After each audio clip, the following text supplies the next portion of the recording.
Restons avec les Pandores, cette fois-ci à Ouagadougou, où la cellule criminelle de la section de recherche de la 3e Légion de gendarmerie nationale a présenté ce matin à Ouagadougou à la presse 14 personnes appréhendées pour des faits d'escroquerie utilisant le canal Cuneta. Ces 14 personnes avaient également séquestré 160 personnes de plusieurs nationalités, dont des Burkinabés. Toutes ont eu la vie sauve grâce à l'intervention des gendarmes. Par ailleurs, ces 14 personnes auraient réussi à arnaquer leurs victimes à hauteur de 80 millions de francs CFA. Roger Kam et Bénéwende Frédéric Nintiema pour le point. Dans les filets de la cellule criminelle, section de recherche de la 3e Légion de gendarmerie de Ouagadougou, des membres d'un vaste réseau d'escrocs. Au nombre de 14 et de 7 nationalités différentes, dont un Burkinabé, ils promettaient à leurs victimes, essentiellement des amis, des frères et sœurs restés au pays, des emplois et contrats juteux à l'étranger par le biais des réseaux sociaux. Cela jusqu'à leur arrestation à partir du 23 décembre dernier. Ils font miroiter à leurs frères restés au pays l'existence d'un centre de football où on peut avoir facilement des contrats jutés en Europe, au bout de 6 mois seulement. Ils vont jusqu'à aller prendre des images des stades équipés, des salles de gymnastique bien sophistiquées, et on envoie aux victimes. Les victimes arrivent aussi à convaincre leurs parents.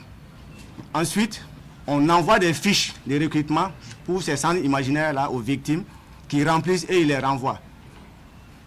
Une fois ces documents acquis, ils mettent la pression sur les victimes. Il faut que vous versez rapidement de l'argent. Et les sommes versées sont entre 500 000 et 800 000. Donc comme ça, les familles se détruisent, ils envoient. Ensuite, les enfants sont mis en route pour la destination escomptée. Une fois dans le supposé Eldorado, les victimes sont dépossédées de leur téléphone portable en vue d'empêcher toute communication avec les parents restés au pays. Dès lors, les victimes sont séquestrées et initiées aux pratiques du CUNET. Après cette longue séquestration, on sort l'enfant un jour comme ça pour l'amener au stade, effectivement. On fait des prises de vue et on envoie ces photos-là à ses parents qui pensent effectivement que leur enfant est en train de décrocher un contrat dans un club en Europe. Et par la même circonstance, les parents envoient soit 2 millions, soit 5 millions pour la prise en charge de l'enfant une fois arrivé en Europe. Il y a un autre canal qui est le canal de l'emploi ou bien des métiers. On dit aux victimes, mon ami, il faut venir dans tel pays, les emplois sont très bien rémunérés.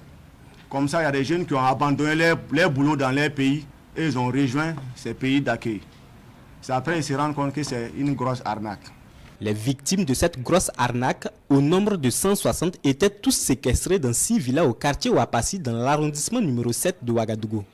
Grâce aux efforts des hommes de la 3e Légion de gendarmerie de Ouagadougou et surtout grâce à la dénonciation citoyenne, ces victimes, dont l'âge est compris entre 17 et 25 ans, ont pu regagner leur famille ou leur consulat respectif.